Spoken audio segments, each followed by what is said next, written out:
Two trucks having sex. Two trucks having sex. My muscles involuntarily flex. Two trucks having sex. Two trucks having sex. My muscles involuntarily flex.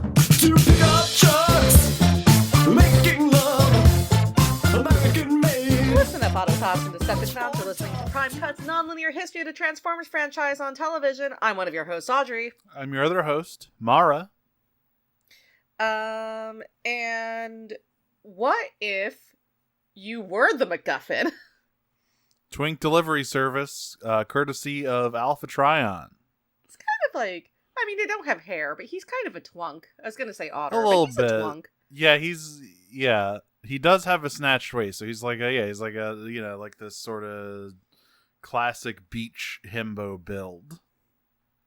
Yeah. But he does have a key up his ass, as we will discuss later. And I mean, Knockout gets in that's all there. the way. That's very thorough fisting. That thing's all the way up in his sternum. I couldn't help but when they scanned him, I couldn't help but think of the X-rays of people with like things. Oh, objects up their asses. Yep. Baby, a plug only costs. There's a whole set of plugs that look like Naruto throwing stars. Or shuriken, rather. I was about to say throwing star is a dangerous shape for that object. Of shuriken specifically that cosplayers have been using for a very long time. They're not that expensive. Get a proper plug. So I believe it is kunai as well. Shuriken are throwing stars. Oh, so yeah, that's what I mean. Let me Whatever. Push my glasses up. I think you mean kunai. How I look saying kunai instead of throwing daggers. We did not watch Naruto this week or purchase any. That's a different ninja... podcast. Several different podcasts. Yeah. We watched Transformers Prime season 2 episodes 22 and 23, Hard Knocks and Inside Job. After, a couple of episodes of sword particle effect action sequences, it is nice to have some good fights back in the mix. Yeah. And it's nice because last week we watched Headmasters. It's nice to be back to Prime. It is. It is.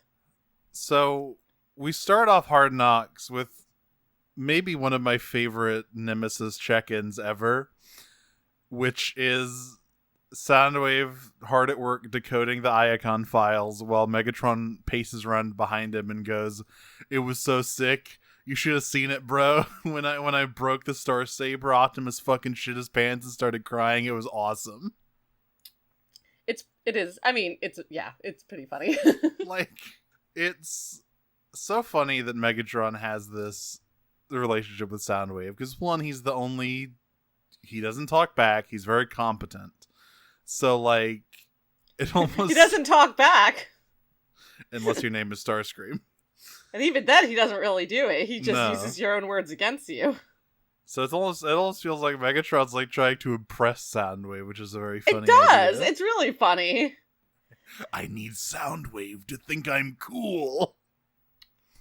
And, of course, Soundwave soon unlocks another coordinate, and who is here to volunteer to go get it but Knockout? He's rearing to go. Yeah, he has a particular chip in his shoulder this episode, I would say. Yeah, he's very mad about the phase shifter incident still.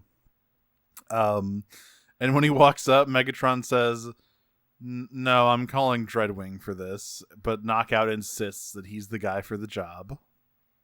Knockout's like, "I'm the guy for the job, if Soundwave lets me borrow his very cool toy." Yeah, if I have a very strong advantage over the Autobots.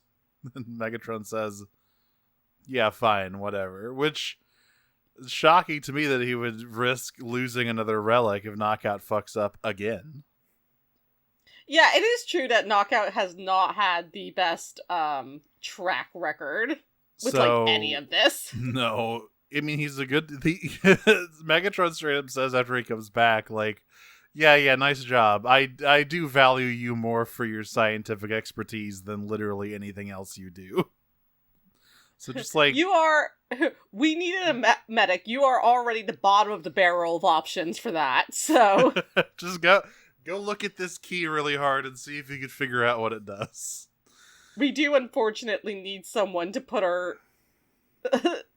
poor troops back together, since they do fail so often.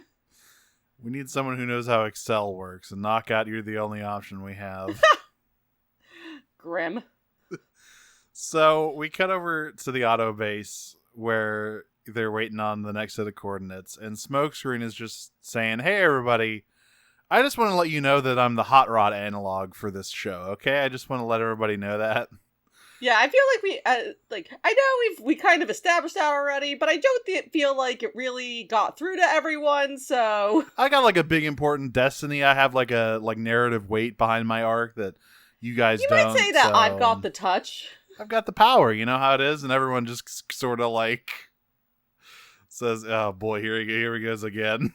I mean, not to name drop Alpha Trion, but did you know? Did you know I used to work for that guy? I was like, yes, we do.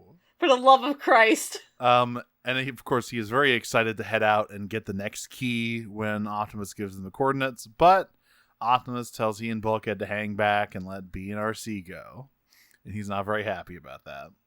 I mean, I will say, to be fair to Smokescreen, no one takes being, like, put to the side well in this show. No. Everyone, including Optimus and Ratchet, have at some point been told, you can't come on this mission because there are extenuating circumstances. And some of them turned to drugs, and some of them just went on vendettas.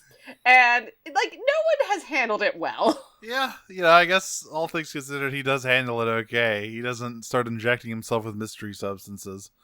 Which is really all you could ask. So, unfortunately for B and RC, they get fucking rumbled by Knockout pretty badly here.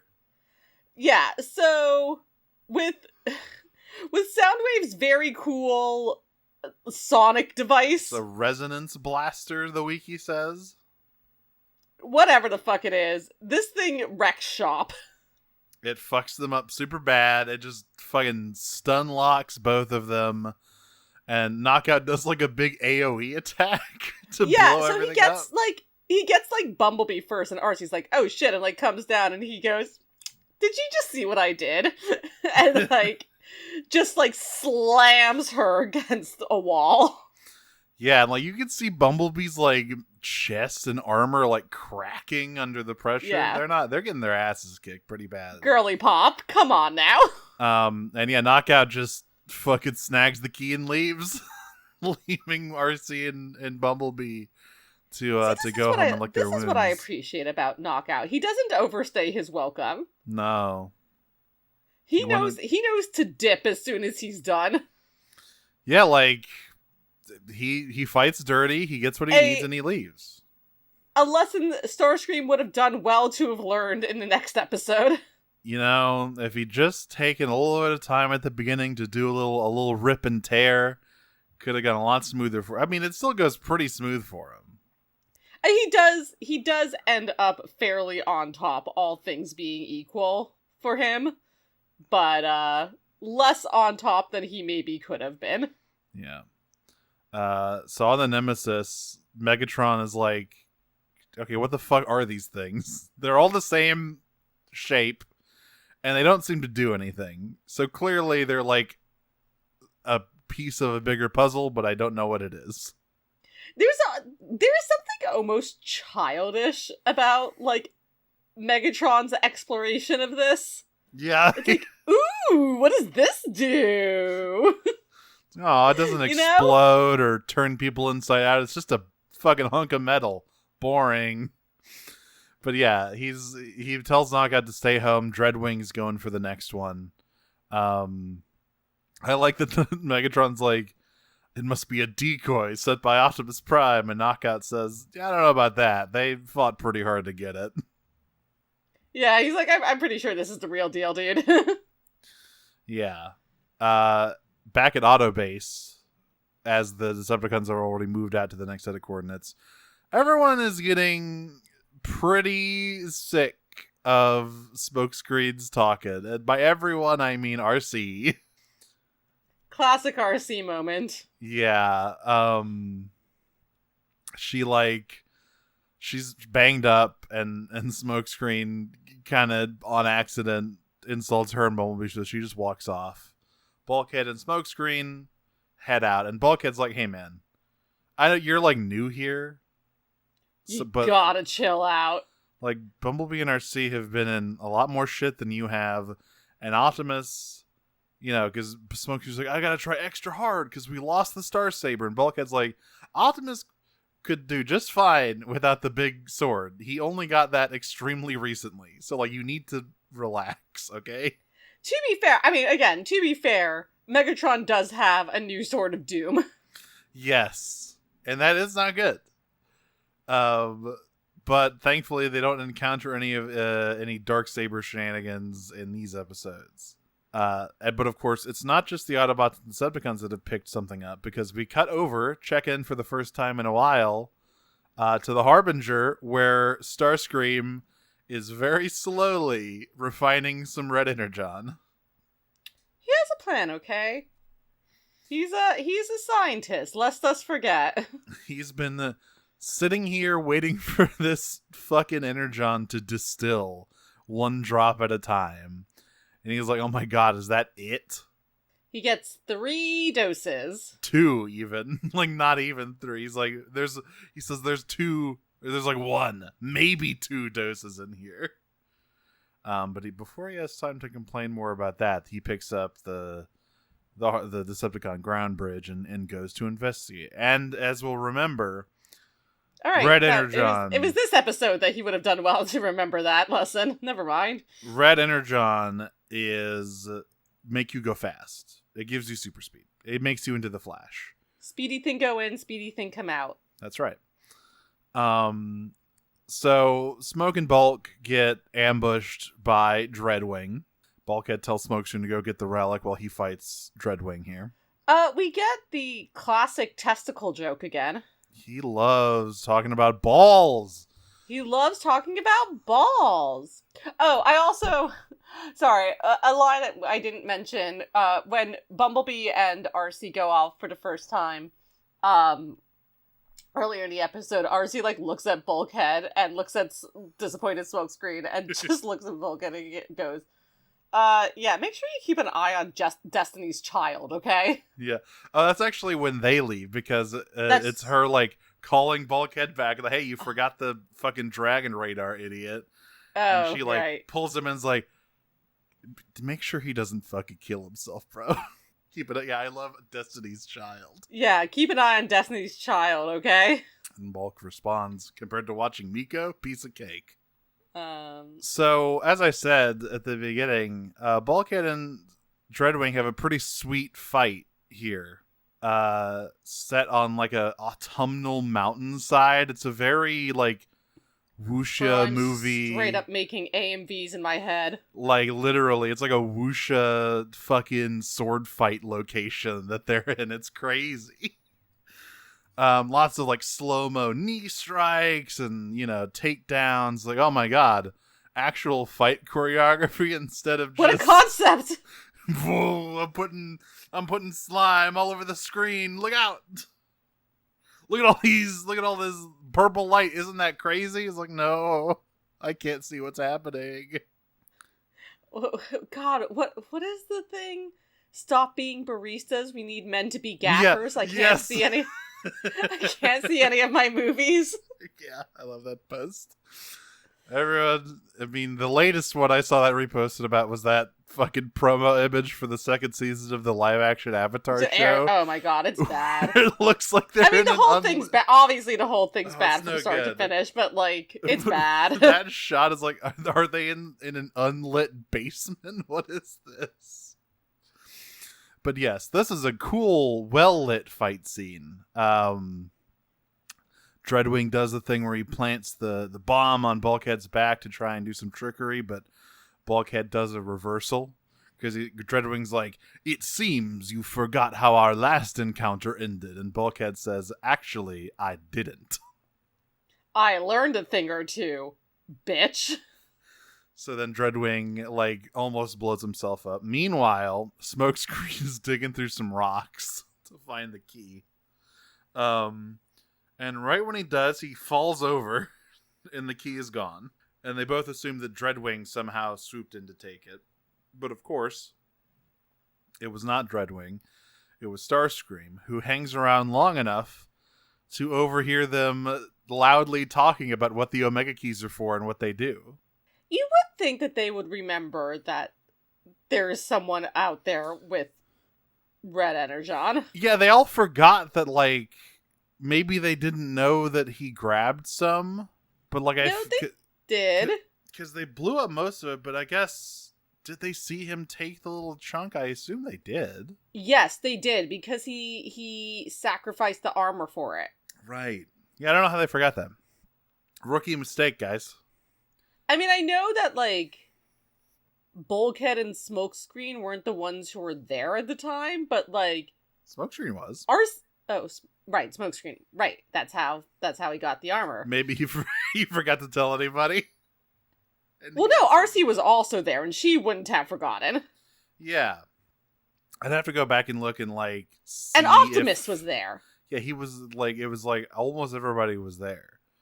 So I have to assume maybe, it's been a while, maybe they did not see, like, they just assumed it all got destroyed. But I think they probably I think they just forgot.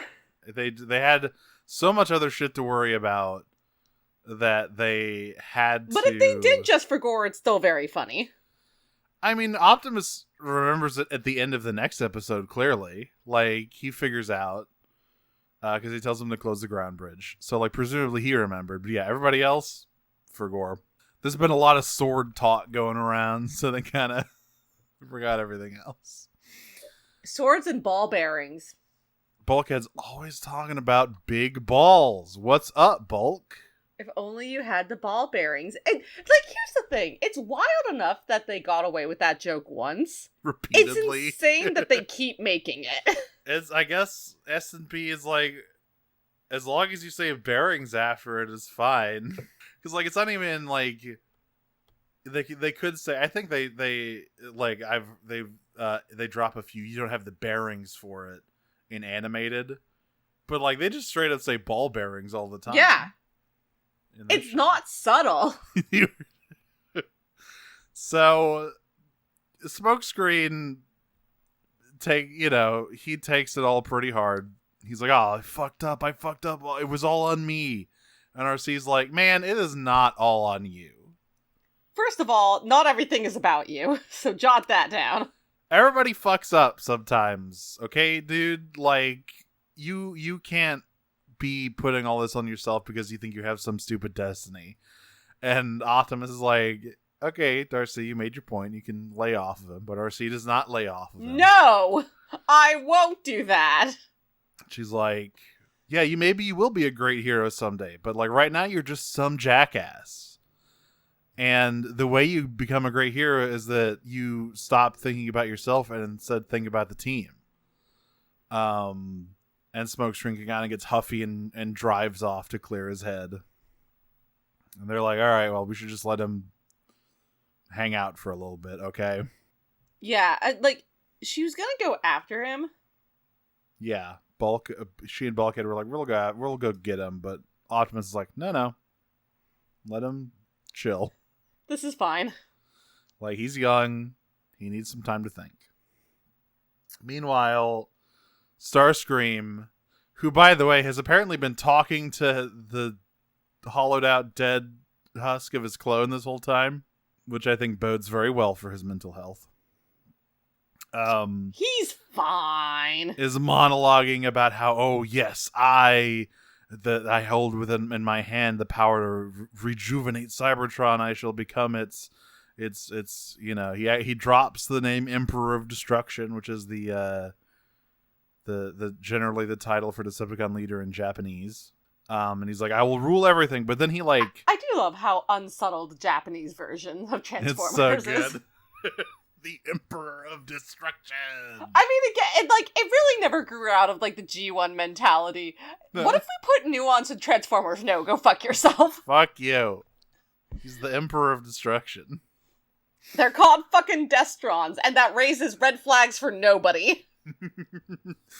So he's monologuing. He's like, "Oh, I'm gonna do it. I'm gonna rule the world." But he like actually takes a minute to self-reflect and says, "Well, hang on. I'm just some fucking asshole sitting in his dinky little ancient space wreck lab. Like, I have leverage, but I can't really do anything on my own." And so he's, maybe I should try a different tact. Maybe I should actually think about going back to the Decepticons. But not just with one key. Yeah, he's like, I have grand ambitions. And then he kind of looks at the, like, blown out corpse Of and himself. he's like, however, I do not have an army. No. And he's So- like, you know what? I'm gonna do what my mama taught me and settle. Yep. Time for compromise. Meanwhile, Megatron is mad at Dreadwing. What else is 'cause- new? Because he assumes the Autobots have the key, just like the Autobots assume the Decepticons do. Everyone has forgotten Starscream's existence. And they're like, all right, fine. Here's how Starscream can still win. We'll decode the last fucking coordinates. And both of them, both factions decode them at the same time. And they're like, well, that's weird. This isn't a set of coordinates. It's like making a picture. It's like forming a guy. I mean, it is coordinates. It's so fucked up because it actually is coordinates, but the coordinates, rather than going to a location, just like make a picture on a map. It's just a picture I hate of this. smoke screen. Alpha Triad, I'm gonna fucking kill you. It's like, yeah, every single other one's like, here's where it is, here's where it is, here's where it is. Last one, literally just a picture of smoke screen, and everyone's like, Hey, what? it's that guy. That's yeah, weird. I love the Autobots like smoke screen, and Megatron says, Optimus Prime's new recruit. What? Now, folks, you might remember a couple of episodes ago when Megatron said, "Who in the pit is that?" Yeah, because he just When showed up. Smokescreen was on. This was 2 episodes ago. So For he's like, anyone who doesn't remember. I guess they got a new guy, and now it's he's in the Yeah, files. the fucking factory meme. I've guessed they're making smoke screens now. Yeah, so as it turns out, smoke Guess they're screen making artifacts now. Smokescreen either is the artifact or has the artifact without knowing, and they immediately go, "Oh shit, we let him go run off to like calm down after the argument, and he turned off his phone because he's angry, You know and what he's it, gonna go like listen to some Linkin Park in the desert." it actually really reminded me of? What? A trope that I haven't seen in many years that, well, I guess the last time I saw it was like Gurren Lagann, but so it was around the time that Prime was airing. But like in the 90s, almost every sci-fi had a girl in a box. Mm-hmm. Yeah. And that was in like anime. It was also in live action. I mean, I think Firefly Yep. is a classic example of girl in the box. Outlaw Star, Gurren Lagann. It is like you find a girl, she's in a box, and also she's the key to everything. Oh my god, Smokescreen is the girl in the box. Yeah, Smokescreen's a girl in a box. There's a TV tropes page about this. Okay, I'm not insane. No, I believe you. I know Yeah. exactly the kind of thing you're referring to, because yeah, it was everywhere for like 15 years. But yeah, unfortunately, the girl in the box gets tracked down by Soundwave before the Autobots can get there, gets knocked out, and dragged off to the Nemesis. Oops. Well, time for Inside Job, which starts with Smokescreen waking up on a table, tied up, with Knockout and Megatron looming over him. You gotta know that Knockout is pissed off about this reaction. because he opens his eyes and it's Knockout immediately looking at him, and he freaks out, and he's just like, man, I know I'm better looking than what you're making it out to be. Yeah, what if it's Megatron looking over you, mean mugging you? I've at least got a pretty face. So yes, as it turns out, as I have been alluding to, the last Omega Key is not hidden somewhere on Earth. Alpha Trion did not have the time to launch it into space. What he did have the time to do is call the, like, twunky chief of security he just hired into his office, knock him out, and shove a key up his ass, and then put him in a pot and fucking shoot him in his face. Actually, no, he doesn't, because he got arrested, so he didn't even die for that. He just shoved the key up his ass and left him there.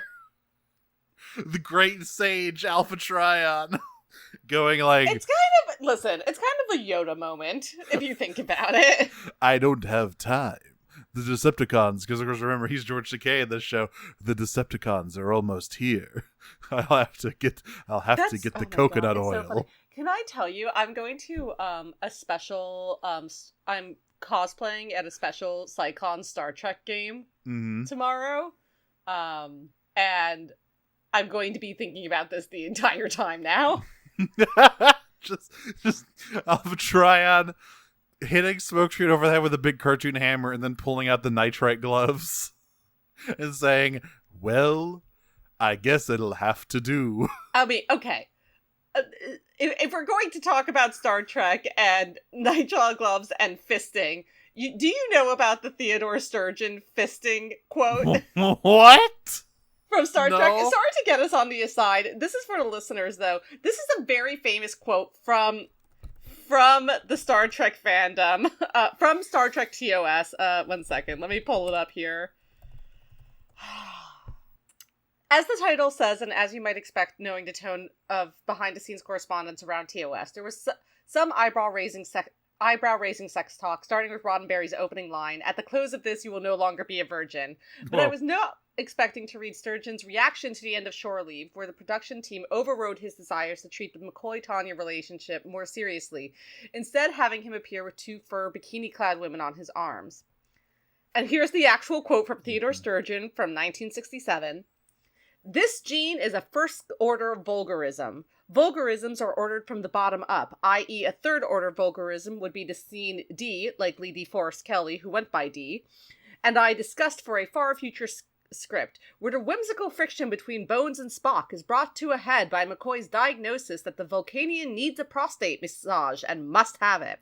But Spock's prostate is not near his stern, but his sternum or breastbone. So we have a Med-CU McCoy rolling up the sleeve of his tunic, not to the elbow, but to the shoulder."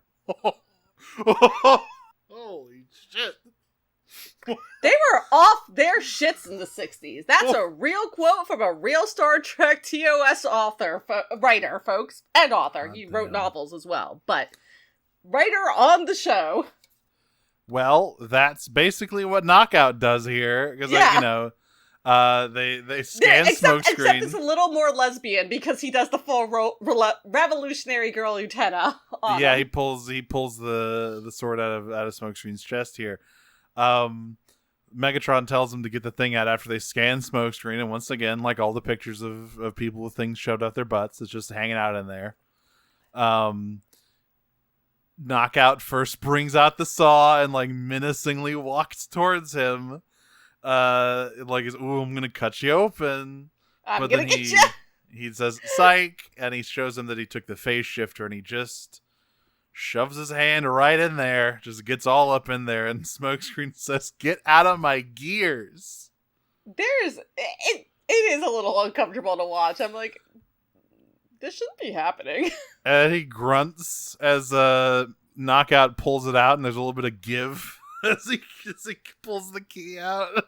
You know, a little bit of a wet suctioning noise. No, I'm kidding. Just edit in like a pop in this scene. But yeah, they have the keys.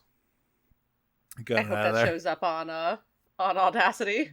I hope so too. Did you hear it? I heard it, yeah. Yay! So yeah, as everyone puts together what's happening, this is actually the scene where Starscream monologues to his clone. I forgot that it happens at the beginning of this episode, and this is where he begins to put together his plan to get back into Megatron's good graces. So of course, You're doing the amazing, Decepticons, Sweaty. the Decepticons ask Smokescreen, "What is this thing? What are these things, and what are they for?" He was like, "I won't tell you anything." And Megatron's like, "That's fine. We have a fucking my boy Shockwave invented like a big pipe that we plug into your brain." Have So you heard of a cortical psychic patch? Because, oh boy, if you haven't, we're going to use it a lot moving forward. They're like, all that talk about the risks to both parties. Now we're just gonna start plug and playing in here, motherfucker. Let's go. That's not what we're doing here, folks. That's a different thing. So they look into Or I Smokescreen's guess head. not. I mean, there's lots of ways you can use a cortical psychic patch. Just ask Shockwave. So Listen, there's all sorts of things that happen in the brain, isn't there, folks? they look into Smokescreen's head. They look into his noggin, and they see the memory of Optimus talking about what the Omega keys are. And Megatron's like, "Holy shit. That's crazy. We gotta get these things back immediately." Yeah, he's like, what the fuck have we been doing? What's all this shit about swords and sonic blasters? Who fucking cares? We can restore Cybertron. That's like the best prize ever. Anyway, Knockout, you just hang. Don't come. I'm just gonna put these in the vault. Unfortunately, Knockout goes in to. Oh, right. He tells Knockout to like patch back in and look for any more information about the location of the Autobot base. Which, as a reminder, Megatron has been inside once before, but he doesn't know where it is. Right. Yeah, and this is also, again, something that he's been pushing Soundwave to continue focusing on as well throughout everything. Makes sense for Soundwave to do. That leaves Knockout to rummage around in Smokescreen's head. Unfortunately, he grabs the phase shifter on Knockout's wrists and manages to break out. And then he fucking does the thing I said that he should do with the phase shifter a couple of episodes ago, and he sticks Knockout in the wall. Okay, so hey, real quick. When I was getting into Transformers with Transformers Prime, that was in like 2012, right? Right. And here's the thing that was happening in 2012. There's this little thing called kink memes. Oh my god. Wait. Oh no. Oh no. So these were hosted on a little known website called LiveJournal, which is now like entirely defunct. But they were popping into early teens, let me tell you. Let me tell you something, in the early 10s. There's a lot of fics. Yeah, I imagine that this about inspired... Knockout being stuck in this wall. Because this is like an entire kink. Yeah, it is. This is an entire kink, and this is about as classic a version of it as you can find. Like, his chest and arms out on one side, You're right. bent over, ass out on the other hand. I don't know what you want people to take from this, but you're talking about ball bearings in an earlier episode, and then you're sticking a man in the wall in, like, the classic example of this exact fetish. I mean... And then Megatron says he's going to keep him in there as an example of failure, huh? Okay. Oh, yeah, that's the other thing. Like, the fix, a lot of Viacons got a pass of that ass, is what I will say. Lot of Viacons.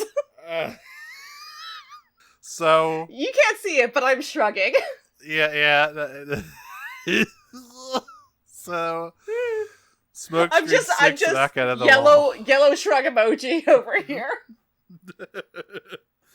So while Knockout is stuck in the wall, Smokescreen goes to look for the vault where they keep the other keys.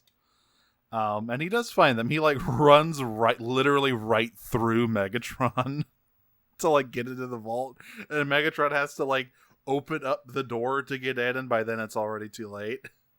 But of course, he can phase through walls at all he wants. But he is still like 6 miles in the air and surrounded by Decepticons, so it's not exactly an easy escape. He does do the funny thing where he keeps the phase shifter on as like 2 groups of Viacons corner him in the hallway, and all the blaster bolts just phase through him and hit the Viacons on the other side. That's a classic. And again, they're not real people, so it's fine. It's okay. It's okay. And this eventually leads to Smokescreen being cornered on the deck as he looks down over the edge here, and this is a very Nathan Drake moment that Smokescreen has, where he just takes a leap of faith off the edge of the ship and does like a cool free fall action sequence. 'Cause I'm free. Really great moment from Megatron here. Speaking of Viacons aren't people. So Smokescreen dives off and Megatron goes after him and he grabs 2 Viacons Yeah. and chucks him off the edge. Now, one of them is the plane Viacon, so that's okay. That guy just transforms. The other one dies. The other guy is the car, and he transforms into his alt mode and just starts screaming. Also voiced by Nolan North, by the way. Really? Yes. That's great. That's actually excellent. I heard that Viacon screen, but it's like, wait, that's just Nolan North again. So, yeah, speaking of Uncharted moments. Yeah. So that guy literally is the fucking flower pot from Hitchhiker's Guide. And Megatron just goes, I need flyers. The Autobots lock back on the Smokescreen signal as he's falling in the air. And they're like, oh my god, he made it out. And Ratchet says, I can't lock onto him. Something's weird about his telemetry. And then he looks again and he's like, oh, it's because he's plummeting through the air. So he's going to have to like catch him in like a big net. Smokescreen does some sweet moves where he like does some like skydiving, like momentum stopping thing to like phase through a Viacon that's dive bombing it and shoot him when he comes at the other side. That's pretty sweet. Once again, very... Actually, this is more like the opening of fucking Saints Row 3, where you're diving off the plane. Yes, it is. And so I played that within the last year. Yeah, so like I actually remember it. And including all of the like speed manipulation with all the skydiving stuff. So yeah, he's doing that. And catching Shondi. And I guess he's Shondi because Megatron catches him, and by catches him I mean sideswipes him in the air so he doesn't fall into the ground bridge. And everyone gives Ratchet a really hard time here because Smokescreen gets knocked off course, and they're like, "You missed." No, he didn't miss. Kind of the raw end of the deal. Like, think about what might have happened. He didn't miss. But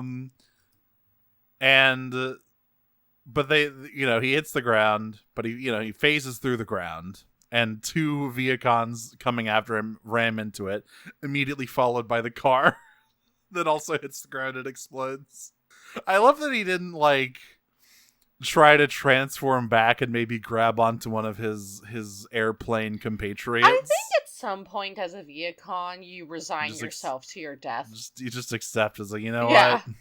It's my time. I got chucked off the Nemesis. I like to think of it as like a Mad Max Fury Road kind of thing. Maybe. They're gonna die historic. You gotta die in a cool and or funny way to be remembered. It's like, okay, Immortan Megatron just threw me off the Nemesis. I'm gonna die historic on the Fury Fall. Can you imagine if instead of Megatron sideswiping Smokescreen, the Viacon car guy somehow drove through the air to hit him? What do you think this is? Fucking Energon? But yeah, Smokescreen gets back because he sneaks away, and they have almost all the keys. And they're like, well, wait, there were only 2 on the Nemesis? And Smokescreen shrugs and yeah, that's all they had. So of course they immediately get a Well, DM what he says is there were only 2 in the vault. Yeah. And so at first they And so assume they're like, oh, it must have been somewhere else on the ship. yeah, And then they're all like, yep, that's correct, and move on. But then and then they get a DM from Starscream saying, "Yo, I've got the key. You want the key. If you want to have this key." it's actually what Starscream does here is actually very smart, because he's like, Oh, I yeah. got something that seems to be useless to me. Yes. I have no idea what this thing is. But it seems to me that you want it very much. So whatever it is, I'm willing to trade it to you for Ratchet putting my T-Cog back in. Yeah, he hides the fact that he knows exactly what they are and what they do. But of course, everyone is still suspicious. It also comes up with like Starscream. a reasonable explanation to be like, yeah, no, I don't care about this thing. I just want my T-Cog back. Yeah. So everyone is like, yeah, okay, that makes sense. Fine. So Optimus, Bulkhead, and Ratchet go through the ground bridge to investigate, while the other 3 stay behind. And they find Starscream slumped over under a tree, not responding to any of their, words. Ratchet's like, oh no, we're too late. Meanwhile, like a gray blur slips right by them and runs through the ground bridge. And it's Starscream, and he's doing the fucking X-Men Days of Future Past scene where everyone is really slow and he's moving at normal speed. And he considers murdering the 3 Autobots there, but he's like, I better get the keys first, just in case. I mean, another time where he declines to kill RC. Gay recognizes gay. He's not going to contribute to intra-community violence. I mean, what I will say, except for the part at the end, is that he's like, okay, like he stays pretty focused on what he needs to do, but he does get too cocky. He takes his time. He's like, he goes around. I like the bit where he sees Arachnid in the pod, and he goes, I wonder what happened to you. But of course, he gets the keys. And around this time, the Autobots are investigating, and Ratchet's like, oh, that's weird. It says Starscream's been dead for like 3 weeks. Then how did he send us the message? And that's when Optimus, his eyes like, go really fuck. wide. He presumably like flashes back to the crystal sitting on the ground. He's like, RC, close the ground bridge.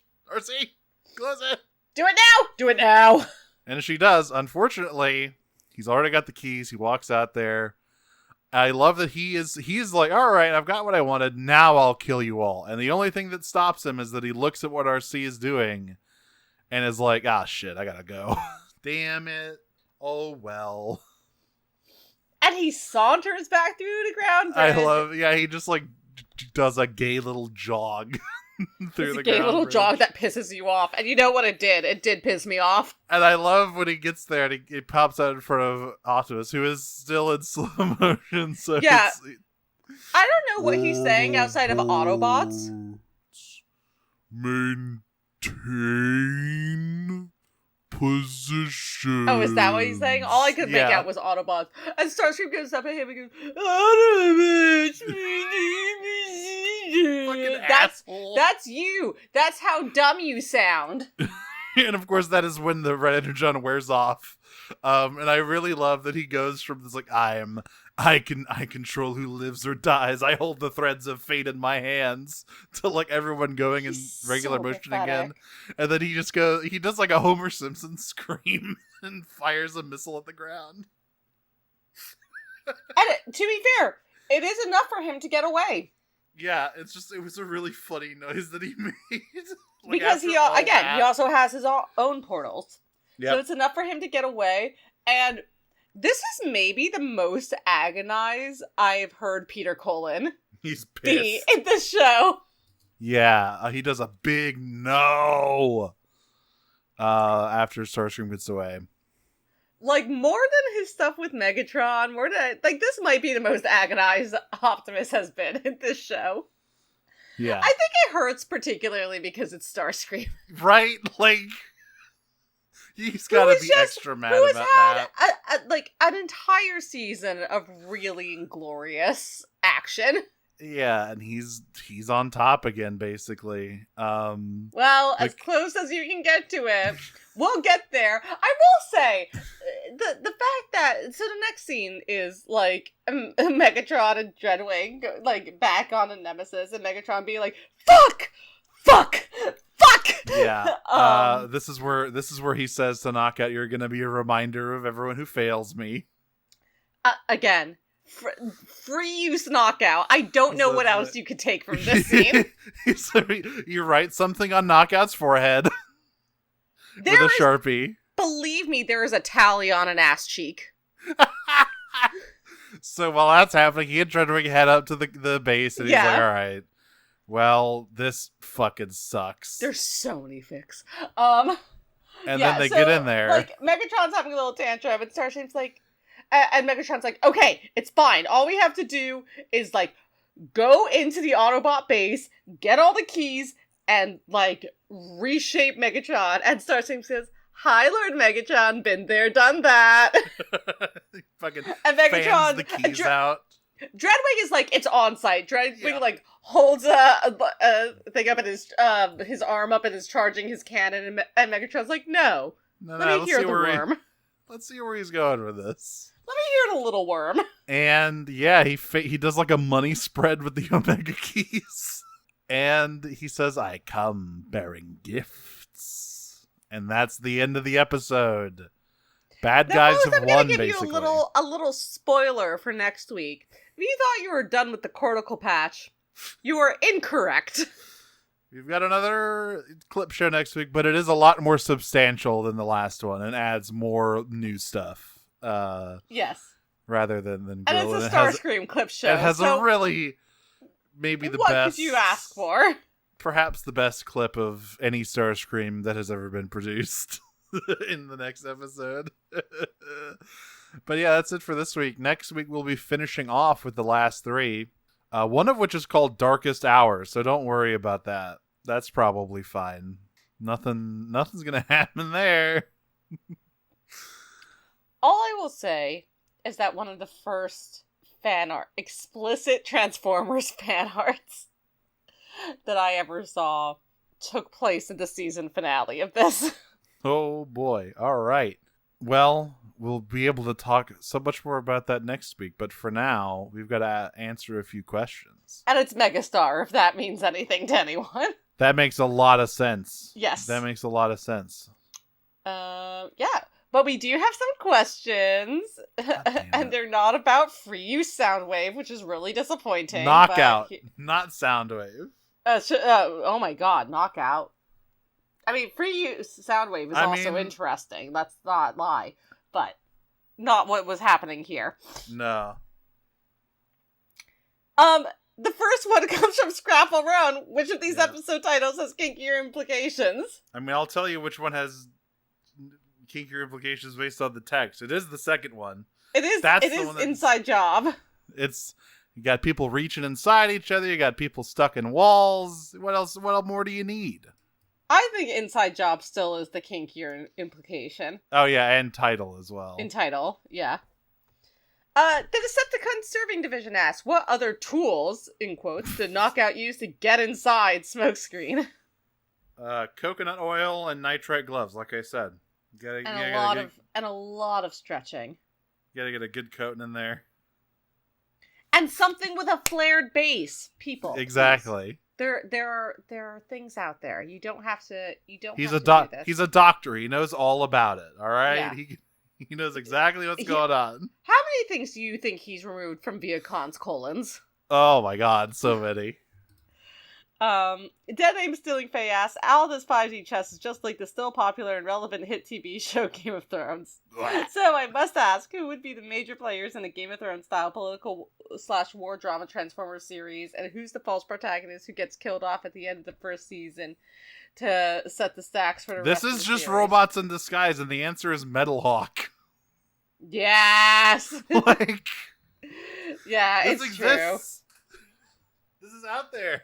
The answers are like, the major players are like Prowl, Starscream, Rat Trap, Windblade, like RC. This is Um, why I need more in that vein. I need the fully realized animated like political intrigue Transformers show. I crave it. And they will never give it to me. They just give me the fucking Netflix trilogy. I mean, that's literally, yeah, it's literally what Robots in Disguise it actually is. I've always described Robots in Disguise as Robot West Wing. That too, yeah. But you are correct that it is IDW Comics RID. That's right. And Metal Hawk dies badly. Metal Hawk is Ned Stark. He does.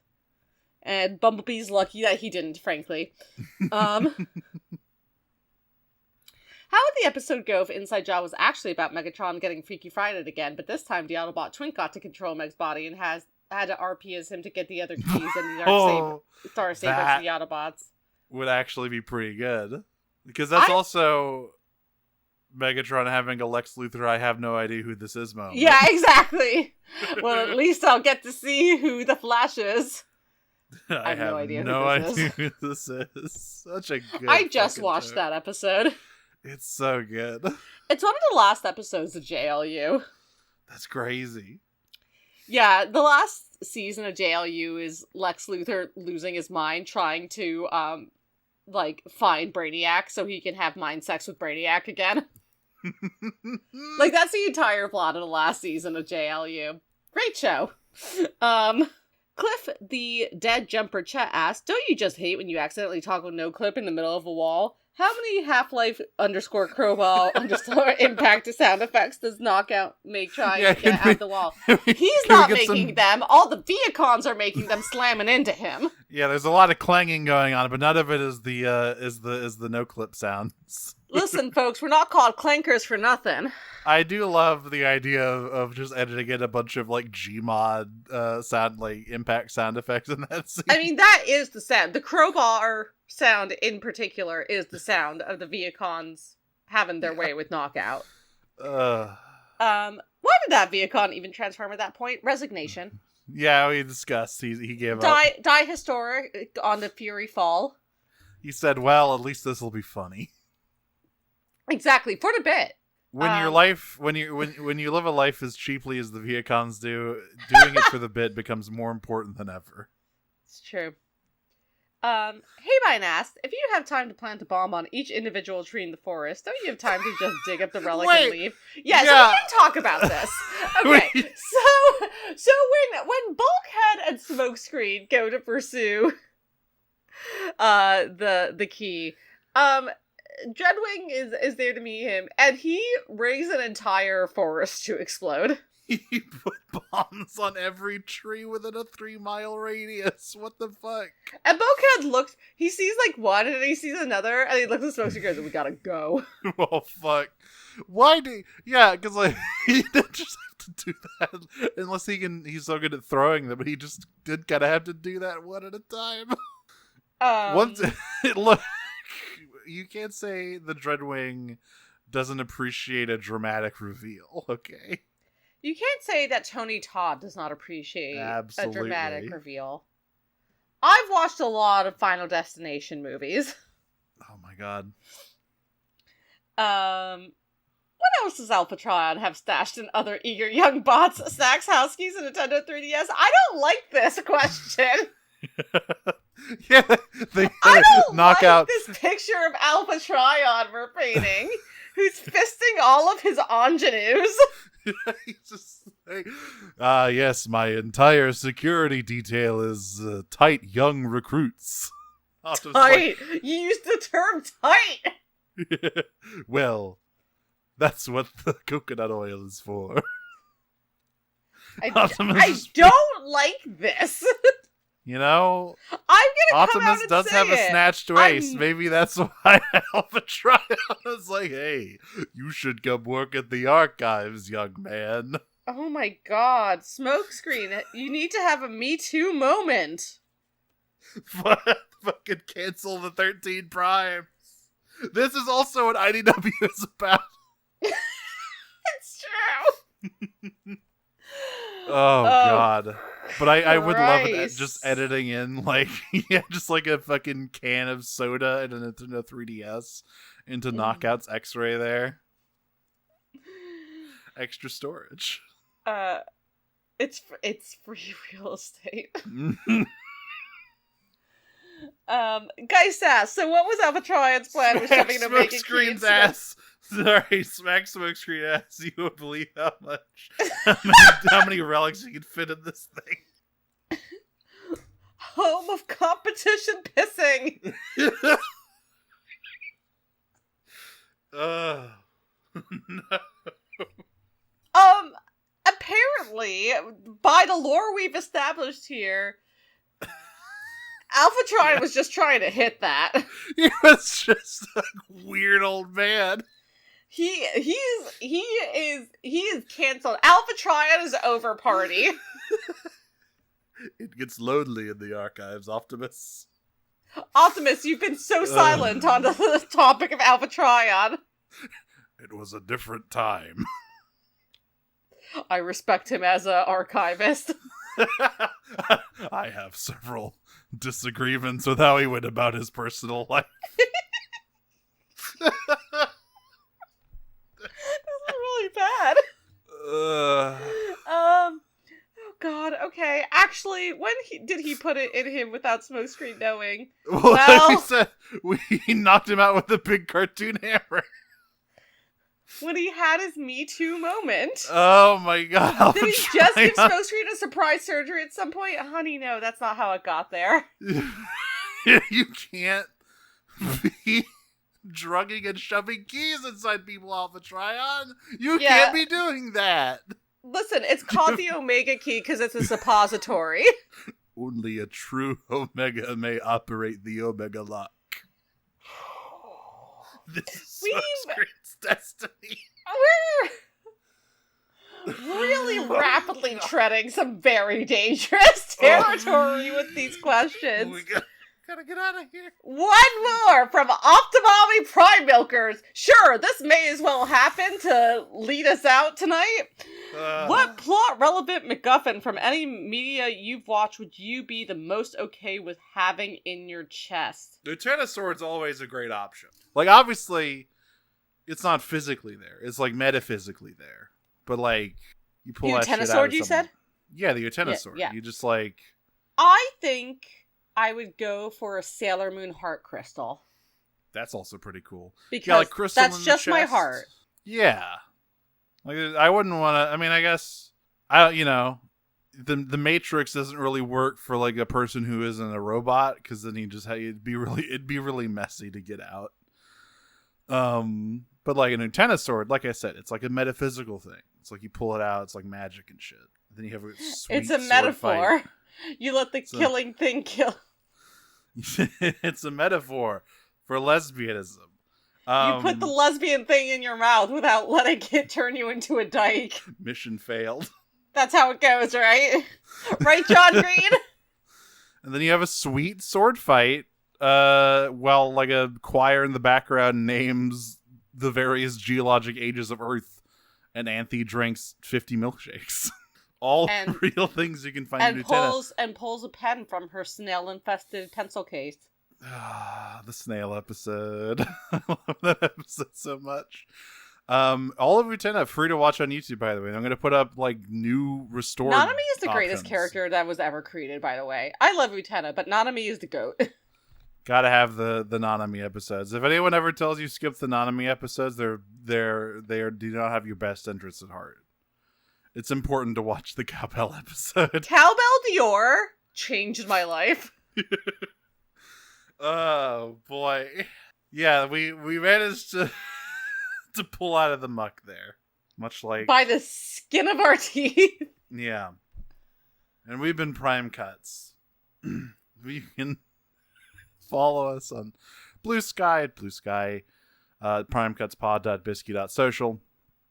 Find us on Noisepace.xyz, and find us on Patreon, where you can give us money to make up for the fact that we are watching Headmasters every month. We're doing it for you. Folks, it's not good. It's not the worst thing we've watched. But it's not bad good. in a different way. It's bad in a new and not so exciting way. At $1 you get access to all of those. At $5 you get access to our quarterly deep dive podcast, Prime Cuts Nautica, all about talking about weird and funky stuff around the orbit of this great robot franchise we all love. And at $10 you are a proud member of the Prime Cuts Elite Guard. You get your name shout out. And what better time to do that than just as the start of Pride Month is happening? That's right. So thank you to our Elite Guard members, Sabrina Steele, and they call me the Inner Gobbler the way I be sucking Cybertronian dick. Wait, you changed it. It used to be eating Cybertronian ass. Now we're sucking Cybertronian dick. For Pride Month, I assume. For Pride Month. Happy Pride Month, everybody. Happy Pride Month, Knockout. If you don't support us on Patreon, you're transphobic. True. It's not true. Please, we love all our listeners dearly. But we love the ones who give us money more. I'm Mara. She said it, not me. You can find me on Blue Sky at marawyvern.biscuit.social. I don't really have any other projects working right now. I would just like to say again, happy Pride Month to Knockout. And the no loads refused. I'm Audrey. You can find me on Tumblr and Blue Sky at Optimum Prime. That's my funny robot internet show. You can listen to the other podcasts I do, Pod of Greed. June 21st is the release date of the first season of the audio drama I'm part of, and also script editor on. That is The Disappearances of Lydia Fontaine. You can listen to the pilot of that right now at www.lydiadisappears.com. And sometimes I do Star Trek themed drag, which you can find at Maxwell Warp on Instagram. Well, until next time, listeners, I'm going to get behind the other Viacons in this big line that I don't know what it's for. Transform and roll out. I'm going to stuff myself into a box so a 90s sci-fi can open me up. Transform and roll out. Peach. Peach.